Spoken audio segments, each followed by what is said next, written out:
आज हम पढ़ेंगे राजनीतिक आंदोलन के बारे में। राजनीतिक आंदोलन की बात करें तो सबसे पहले देखो 1857 में भारत में एक बड़ी घटना घटित हुई जिसे 1857 की क्रांति कहते हैं। 1857 की क्रांति के बाद में परिवर्तन क्या आया कि ईस्ट इंडिया कंपनी का जो भारत में शासन था, ईस्ट इंडिया कंपनी का, उस शासन को भारत में क्या कर दिया गया, समाप्त कर दिया गया। ईस्ट इंडिया कंपनी के शासन को समाप्त करके ब्रिटिश सरकार का पूरी तरह से नियंत्रण भारत पर सीधा हो गया। तो ब्रिटिश सरकार ने भारत का शासन अपने हाथ में ले लिया। तो ब्रिटिश सरकार के माध्यम से भारत का शासन संचालित हुआ और ये कब से कब तक, तो 1858 से लेकर और ये चला 1947 तक, कि जबकि शुरुआती जो 100 साल थे 1757 से लेकर के 1857 तक वो शासन रहा ईस्ट इंडिया कंपनी का।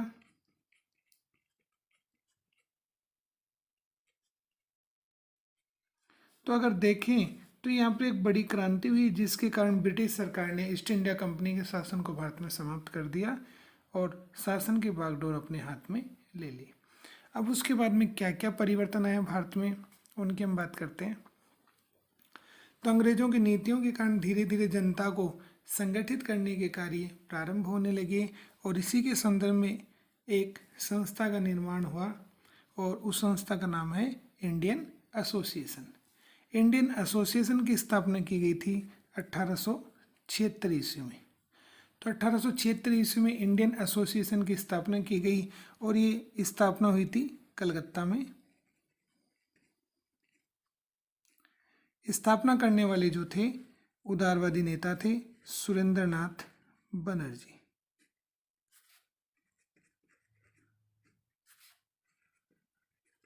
तो सुरेंद्रनाथ बनर्जी के माध्यम से 1876 ईस्वी में कलकत्ता में इंडियन एसोसिएशन, एक संस्था, एक राजनीतिक पार्टी हम बोल दें, इसकी स्थापना की गई। अब इसका उद्देश्य क्या था?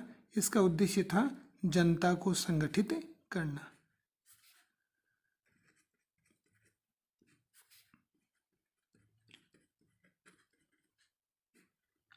तो जनता को संगठित करना ये इस पार्टी का मुख्य उद्देश्य था। इस पार्टी के बाद में आगे हम बात करते हैं तो इंडियन नेशनल कांग्रेस, जिसे हम कांग्रेस बोलते हैं, तो ये एक राजनीतिक पार्टी वर्तमान में है। और इस संस्था की स्थापना कब हुई, इसका प्रथम अधिवेशन कहाँ पर हुआ, सभी चीज़ों की हम बात करते हैं। सबसे पहले हम बात करते हैं इसकी स्थापना की।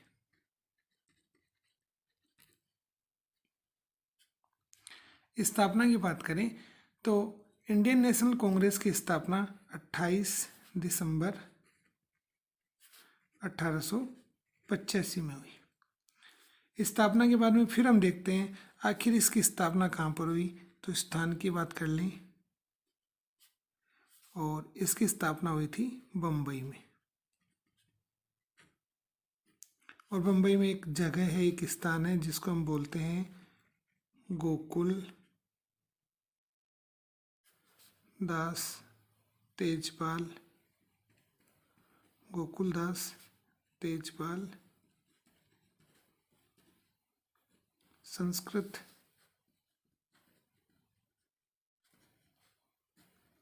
कॉलेज। तो गोकुलदास संस्कृत कॉलेज जो मुंबई में था और इस स्थान पर कांग्रेस की क्या हुई थी, स्थापना। अब मुख्य बात करते हैं कि आखिर इस स्थापना में किस व्यक्ति ने अपना महत्वपूर्ण योगदान दिया। तो हम बोल दें जनक, कि कांग्रेस का जनक किसे माना जाता है, तो कांग्रेस का जनक या पिता माना जाता है A.O. ह्यूम। A.O. ह्यूम। एक का मतलब हो गया एलन, एक का मतलब क्या हो गया, एलन। ओ का मतलब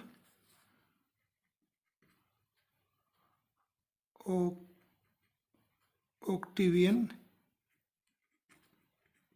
या ओक्टेवियन और ह्यूम। ओक्टेवियन भी बोल सकते हो और ओक्टेवियन भी बोल सकते हो। तो एलन ओक्टेवियन ह्यूम एक अंग्रेज अधिकारी था और उसके माध्यम से कांग्रेस की स्थापना की गई थी। बात करें जब इसकी स्थापना हुई तो इसमें सदस्य कितने थे, तो सदस्यों की बात करें तो उस समय कांग्रेस की स्थापना के समय इसमें 72 सदस्य उपस्थित थे। सदस्यों के बाद में आगे हम बात करें कि इसका प्रथम अधिवेशन कहाँ पर हुआ, तो प्रथम अधिवेशन या प्रथम बैठक, तो कांग्रेस की प्रथम जो बैठक हुई थी वो यहीं पर हुई थी जहाँ पर इसकी स्थापना हुई, तो बम्बई में इसका प्रथम अधिवेशन हुआ। इसकी अध्यक्षता किसने की, तो प्रथम अधिवेशन के जो अध्यक्ष थे इसको हम बोल सकते हैं प्रथम अध्यक्ष, और इसके प्रथम अध्यक्ष कौन बने थे, W.C. बनर्जी। W.C. बनर्जी से अभिप्राय है व्योमेश, तो पूरे नाम की हम बात करें तो व्योमेश, सी का हो जाएगा चंद्र और बनर्जी, ये इसके प्रथम अध्यक्ष थे। अब इस सम्मेलन का उद्देश्य क्या रहा, तो उद्देश्य की बात करते हैं कि आखिर 1885 में जो संस्था का निर्माण हुआ था उस संस्था के कौन कौन से उद्देश्य थे, तो पहले उद्देश्य की बात करें, पहला उद्देश्य था लोगों को एक मंच प्रदान करना।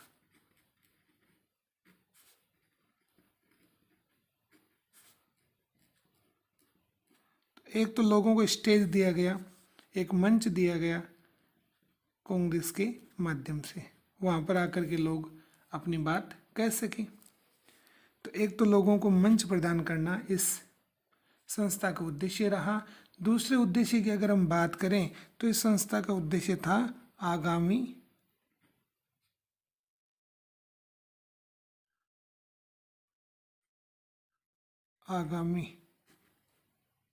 जो भी कार्यक्रम है या रणनीति है,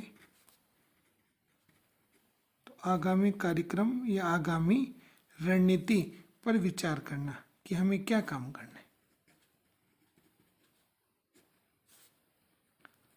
तो लोगों को एक तो मंच प्रदान करना इसके माध्यम से कि लोग अपनी बात कह सकें, दूसरा आगामी कार्यक्रम निर्धारित करना कि हमें क्या काम करना है। तीसरे बिंदु की बात करें तो ब्रिटिश सरकार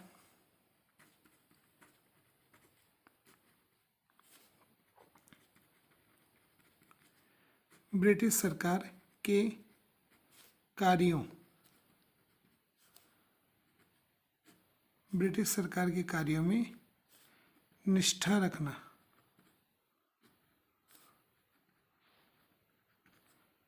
कि ब्रिटिश सरकार जिन सिद्धांतों पर काम कर रही है वो सही हैं। अगर भारत में कोई व्यक्ति विशेष, कोई संस्था इसका विरोध करती है तो कांग्रेस के माध्यम से उनके कार्यों का विरोध किया जाएगा। सीधी बात एक ही है कि ब्रिटिश सरकार जो काम भारत में कर रही है वो अच्छा है, ठीक है, तो उन कार्यों में निष्ठा रखना, ये एक इसका उद्देश्य था।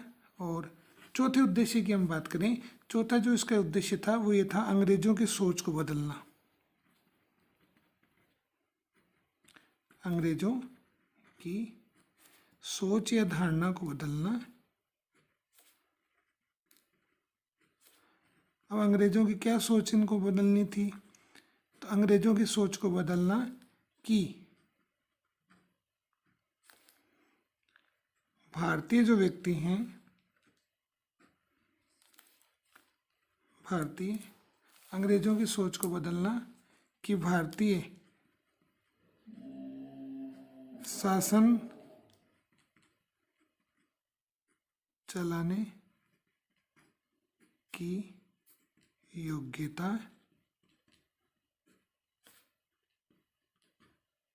नहीं रखते। तो ब्रिटिश जो थे वो ये मानते थे कि भारतीयों में शासन को चलाने की योग्यता नहीं है। इस बात को वो गलत साबित करना चाहते थे और ये बताना चाहते थे कि भारतीयों में भी शासन को चलाने की योग्यता है। तो इस प्रकार से अगर हम देखें तो ये कुछ उद्देश्य थे कि कांग्रेस को क्या काम करना है। और अगर वैसे देखा जाए तो कांग्रेस की स्थापना एक सोची समझी चाल मानी जाती है कि जिसके कारण कांग्रेस की स्थापना की गई, ताकि लोग अपनी बात कह करके अपना जो गुस्सा है वो निकाल दें और जो ब्रिटिश शासन है वो स्थायी बना रहे भारत में, उसका विरोध नहीं हो। तो इस प्रकार से ब्रिटिश शासन को सुरक्षा देने के लिए कांग्रेस की स्थापना की गई थी 28 दिसंबर 1885 में। आगे हम बात करते हैं कि आखिर इस कांग्रेस ने किन किन चरणों में कार्य किया। इसे हम मुख्य रूप से 3 भागों में पढ़ने का प्रयास करते हैं। तो कांग्रेस के चरण,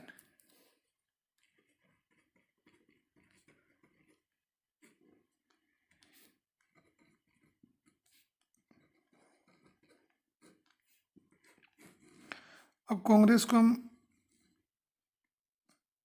3 चरणों में पढ़ते हैं। सबसे पहला जो चरण है और उस चरण की बात करते हैं, इसको उदारवादी युग कहा जाता है। कौन सा युग कहा जाता है? उदारवादी युग। अगर समय की बात करें तो स्थापना से लेकर 1885 में स्थापना हुई थी और 1885 से लेकर 1905 तक शुरुआती जो 20 साल थे उस समय को उदारवादी युग कहा गया। इसके बाद में जो दूसरा युग आया उसको अतिवादी या उग्रवादी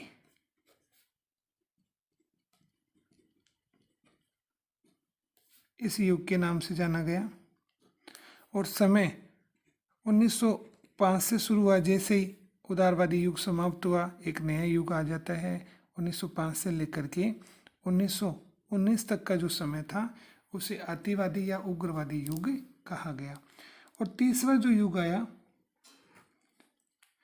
उस युग की बात करें, इसे गांधीवादी युग कहा गया।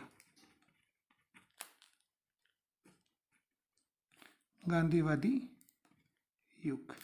और गांधीवादी युग की जब हम बात करते हैं तो गांधीवादी युग में समय जो आता है वो आता है आगे वाला 1919 के बाद से, तो 1919 से लेकर 1947। इस प्रकार से कांग्रेस को हम 3 चरणों में पढ़ते हैं। उदारवादी युग जो शुरुआती 20 साल का समय था 1885 से लेकर 1905 तक। उसके बाद में आया अतिवादी युग या उग्रवादी युग जो 1905 से लेकर 1919 तक चला। और अंत में आया गांधीवादी युग 1919 से लेकर 1947। उदारवादी युग के बारे में पढ़ते हैं। उदारवादी युग का समय तो हमने बात कर ली है कि 1885 से लेकर 1905 तक का समय रहा। आखिर इस युग में क्या रहा, क्या विशेष हमें देखने को मिला? तो शुरुआती कांग्रेस और कांग्रेस में जो विचारक थे बूढ़े बूढ़े व्यक्ति थे और ये सभी विचारक मानते थे कि अंग्रेज क्या होते हैं? न्यायप्रिय होते हैं। जैसे कुछ विद्वानों की हम बात करें, दादा भाई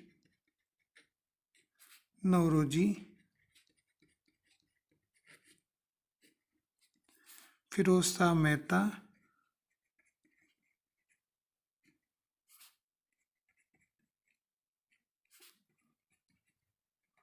दादा भाई नौरोजी हो गए, फिरोज शाह मेहता हो गए।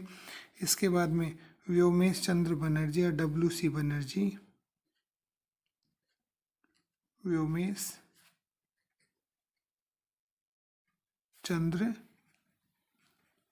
बनर्जी, सुरेंद्रनाथ बनर्जी, सुरेंद्र नाथ बनर्जी और गोपाल कृष्ण गोखले, गोपाल कृष्ण गोखले। तो अनेक ऐसे नेता थे जिन्हें हम उदारवादी नेता मानते हैं। तो दादा भाई नौरोजी, फिरोज शाह मेहता, व्योमेश चंद्र बनर्जी, सुरेंद्र नाथ बनर्जी, गोपाल कृष्ण गोखले। अब इनकी नीतियाँ कैसी थी? इनकी नीतियाँ ये थी, एक तो ये अंग्रेजों को न्यायप्रिय मानते थे। इनका मानना था कि अंग्रेज कैसे होते हैं? न्यायप्रिय।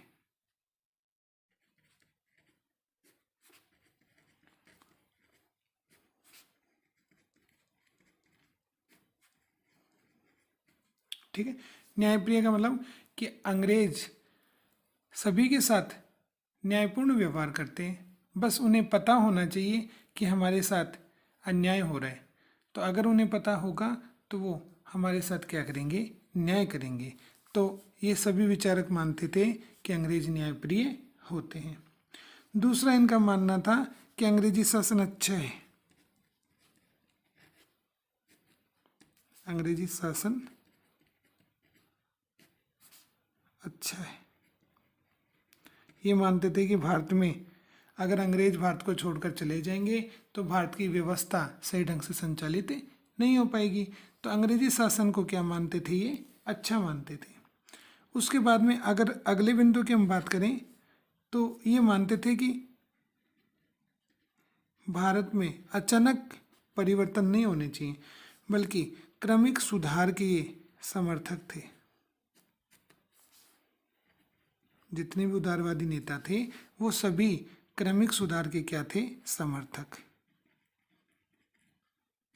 ये चाहते थे कि अंग्रेज भारत में रहें और वो धीरे धीरे भारत का क्या करें? सुधार करें। तो भारतीयों को फिर इस सुधार के माध्यम से अच्छा सीखने को मिलेगा और भारत फिर अपना शासन स्वयं संचालित करने के क्या हो जाएगा? योग्य हो जाएगा। इन्होंने कभी भी स्वतंत्रता की मांग नहीं की। ये चाहते थे कि अंग्रेज भारत में ही रहें, तो स्वतंत्रता का समर्थन नहीं किया। तो स्वतंत्रता के एक तरह से ये क्या थे? विरोधी। स्वतंत्रता नहीं चाहते थे, ये चाहते थे कि अंग्रेज भारत में ही रहें। और स्वतंत्रता के तो विरोधी थे, लेकिन ये समर्थक थे। और समर्थक किसके थे? रियायत। तो रियायतों के समर्थक। इसका मतलब ये हुआ कि विभिन्न प्रकार की छूट भारतीयों को मिले, रियायत मिले। ये ऐसा चाहते थे, लेकिन अंग्रेज भारत में रहे, इसलिए स्वतंत्रता के वे विरोधी थे कि भारत स्वतंत्र नहीं हो, अंग्रेजों के अधीन ही रहे, ताकि हमें विभिन्न प्रकार के लाभ प्राप्त हो सके। इनकी ये जो नीतियाँ थी, उन नीतियों के कारण आगे जाकर के उग्रवादियों ने या अतिवादियों ने इनकी आलोचना की। अब ये अपनी बातों को मनवाने के लिए देखो कौन कौन से साधन का प्रयोग करते थे। तो इनके साधनों में अगर हम लें तो प्रार्थना पत्र,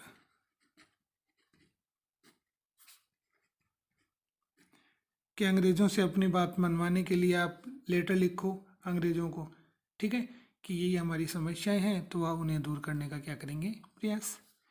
अगर मान लो आपकी बात है वो प्रार्थना पत्र से, लेटर से पूरी नहीं हो पा रही है, किसी तरह अंग्रेजों ने ध्यान नहीं दिया, तो आप उसके बाद में लिखें स्मृति पत्र। मतलब कि इस लेटर को ध्यान में रख करके वैसा ही एक लेटर और लिखें और उसमें इस लेटर की बात करें कि हमने इतने दिन पहले आपको एक लेटर लिखा था, उसमें हमारी ये समस्याएं थी, उसके बारे में आपको बताया था, तो आप इस क्षेत्र में कार्य करें। फिर भी अगर अंग्रेज सुनाई नहीं करते हैं, ध्यान नहीं देते हैं, तो शिष्टमंडल या परिशिष्ट मंडल, शिष्टमंडल भेजें, कुछ व्यक्तियों का समूह बनाकर अंग्रेजों के पास भेजें ताकि वो हमारी समस्याओं को दूर कर सकें। तो इस प्रकार से ये इनके साधन थे जिनके माध्यम से ये चाहते थे कि हम अपनी बात कहाँ तक पहुँचा सकें? अंग्रेजों के पास पहुँचा सकें। शुरुआती जो कांग्रेस थी, उस कांग्रेस में एक प्रकार से अगर हम देखें तो गरीब व्यक्ति नहीं थे, बल्कि पढ़े लिखे उच्च वर्ग से संबंधित व्यक्ति थे, पैसे वाले व्यक्ति ही थे। तो ऐसा माना गया कि सभी का नेतृत्व कांग्रेस ने नहीं किया, गिने चुने या उच्च वर्गों के व्यक्तियों का ही नेतृत्व कांग्रेस ने किया।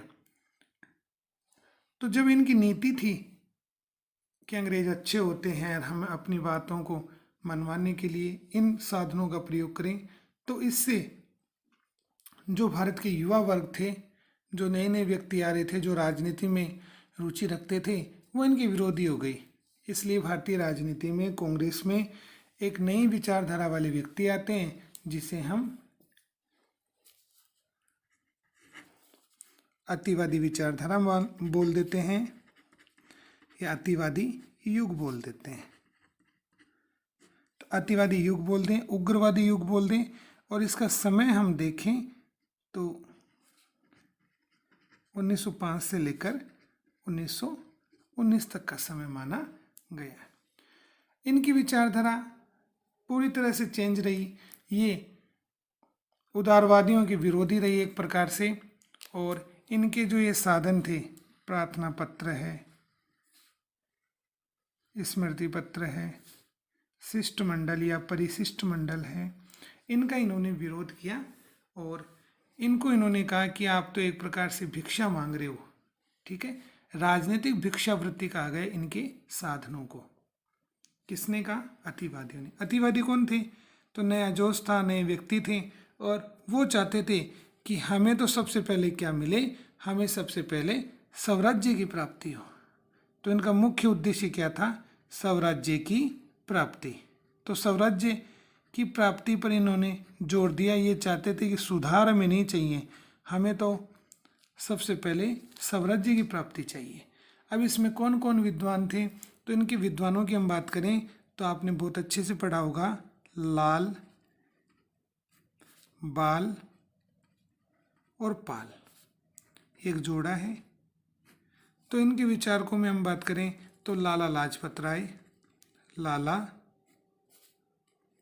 लाजपत राय, एक तो लाला लाजपत राय। बाल की हम बात करें, बाल गंगाधर तिलक, बाल गंगाधर तिलक। और पाल की हम बात करें तो पाल में आ जाएंगे विपिन चंद्र पाल, विपिन चंद्र पाल। एक व्यक्ति और आते हैं, अरविंद घोष।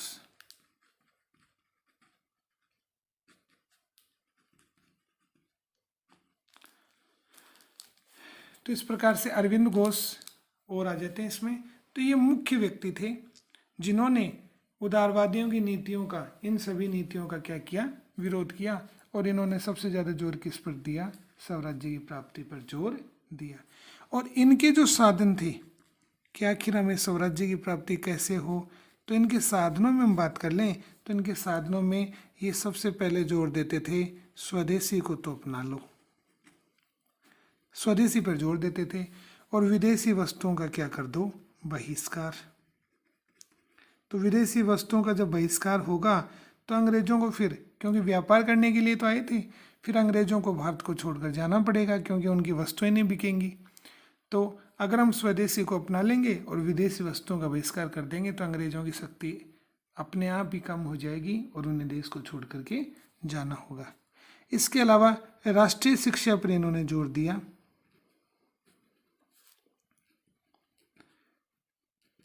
अंग्रेजी शिक्षा के स्थान पर इन्होंने राष्ट्रीय शिक्षा, देश की शिक्षा नीति पर जोर दिया।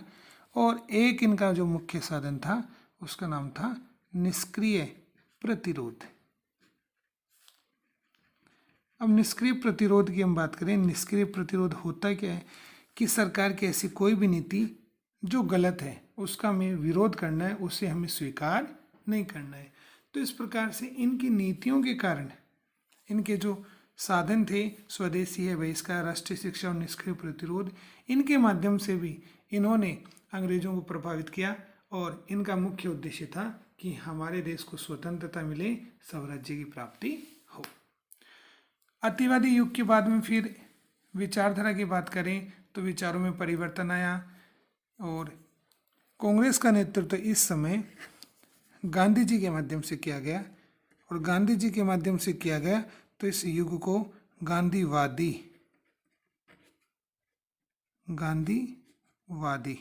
युग कहा गया। और गांधीवादी युग की बात करें तो समय आ जाता है 1919 से लेकर के 1947। तो 1919 से 1947 तक का जो समय है इसे गांधीवादी युग के नाम से जाना जाता है, जिसमें गांधी जी ने महत्वपूर्ण अपना योगदान दिया, महत्वपूर्ण भूमिका निभाई। 3 बड़े इन्होंने आंदोलन किए थे। एक तो असहयोग आंदोलन, असहयोग आंदोलन, असहयोग आंदोलन के बाद में ये तो 1920 में किया गया था। दूसरा गांधी जी के माध्यम से जो आंदोलन किया गया था उसका नाम था सविनय अवज्ञा आंदोलन, सविनय अवज्ञा आंदोलन। और सविनय अवज्ञा आंदोलन के बाद में गांधी जी ने जो तीसरा आंदोलन किया था उसका नाम था भारत छोड़ो आंदोलन।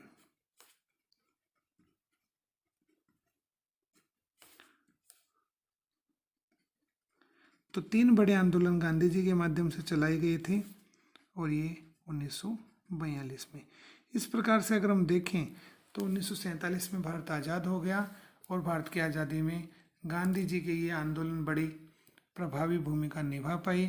तो 1919 से 1947 तक का जो समय था वो गांधी जी के नेतृत्व के कारण इसे गांधीवादी युग कहा गया। तो इस प्रकार से कांग्रेस को 3 चरणों में हम बांटते हैं, एक उदारवादी, दूसरा अतिवादी और तीसरा गांधीवादी युग। तो आज के लिए इतना ही।